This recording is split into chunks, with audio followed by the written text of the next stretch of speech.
Hey everybody, it's me Edward Jones back with a new video on the video series Tool and Trivia, Paper Ammunition.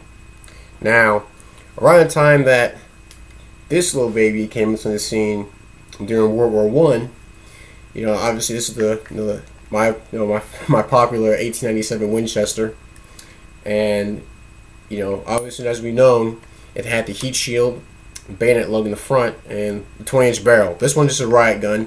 I since got rid of the heat shield and the bayonet lug, says I like the takedown feature too much.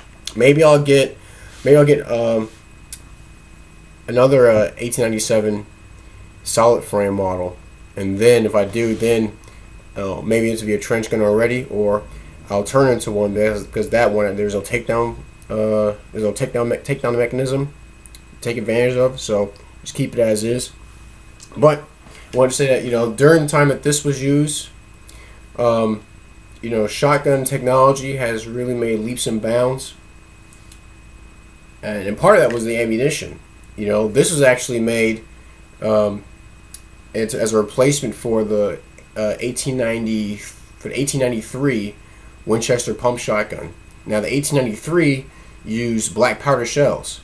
This one is 1897, which has a stronger receiver, so it can shoot smokeless shells. And part of the and during World War One, there's a General Blackjack Pershing. I hope I said his last name right. He saw the value of using shotguns in trench warfare.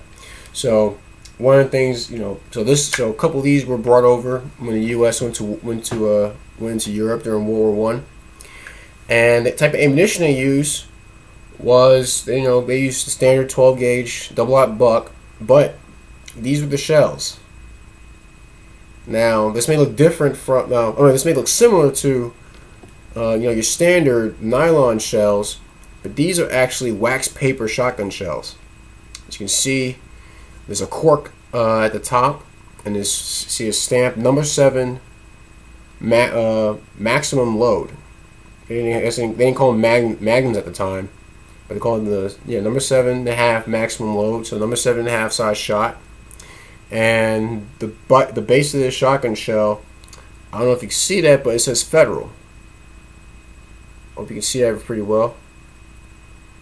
Federal high power, Federal high power number 12. So I guess Federal shotgun shells go back pretty far. Now, one of the problems with being in the trench is that now first off, the shotgun shells, this is another one.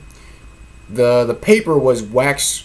It was coated in wax, because one of the issues that the shotgunners had in trench combat was that the trenches were notorious for having tropical climate. So a lot of humidity would build up in the trench. It's one of the things that led to trench foot. Was that you had the feet were soaked and up people were up to their waist in mud at times, and it made for terrible conditions. Also include that you had dead bodies and rats.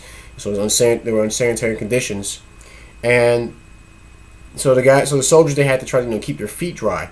Along with that, the issues that the soldiers faced was that the shotgun shells would swell, because sometimes when the wax didn't work, the paper would swell, and and it would jam up in the gun. One thing that was done with soldiers, they would do is they'll load their shotguns.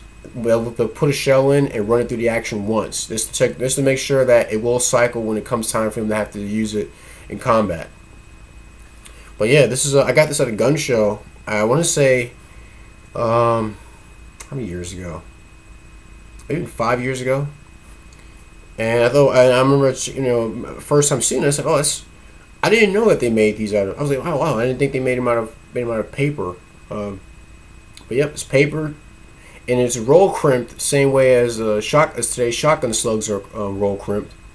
And this one's a number 1 buck, so you can see that in the camera. Too bright. The ink is pretty faded too, but it says number 1 buck, and the base of this shotgun shell says Revelation. So you can see that. I think Revelation was a subsidiary of Winchester. because this does have the WA at the bottom. Revelation number 12. I got another one. And this one is from Winchester. But you can you look at the logo and you can tell. I'm pretty sure it's very familiar to a lot of shotgunners out there. Long range load. Apologize for the glare. Let's see. It says short shot string. United States patent number 1,757,584. There's information right there at the top of this shell. And this one, I think this is number, the ink is coming off the cork. I think this is number 5. This is number 5 shot. At the base of this it says Super X.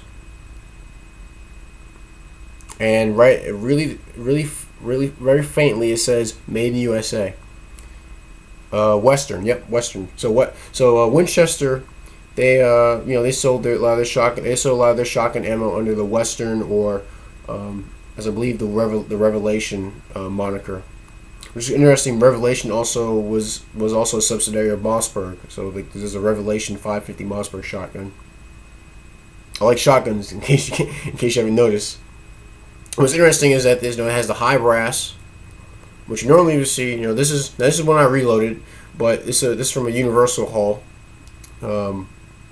Winchester extra light, and they usually you normally see like low brass shells for birdshot, but they were pretty consistent back then with having high brass for their shotgun shells.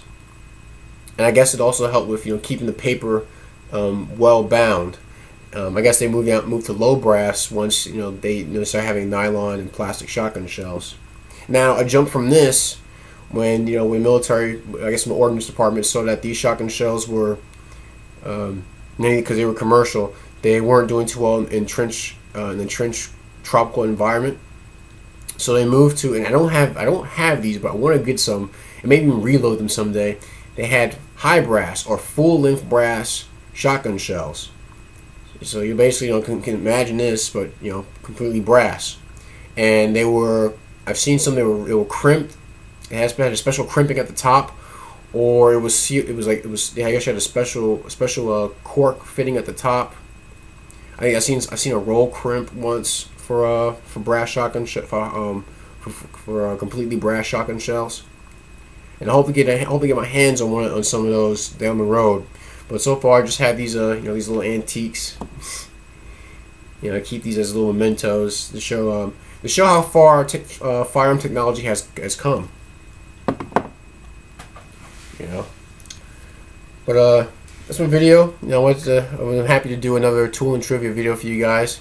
If you got any suggestions or anything you want to leave in the comment section as related to shotgun technology, or maybe anything from World War One, which I'm also excited about Battlefield 1 coming out, because they're gonna have my baby in that game. Also gonna have 1911. And they're gonna have the Harlem Hellfighters featured in that game. I think it'd be very interesting to see them see a story about them. But yeah, leave any comments or questions in the comment section. I'll see what I can do to address them. Hopefully I can answer you guys' questions.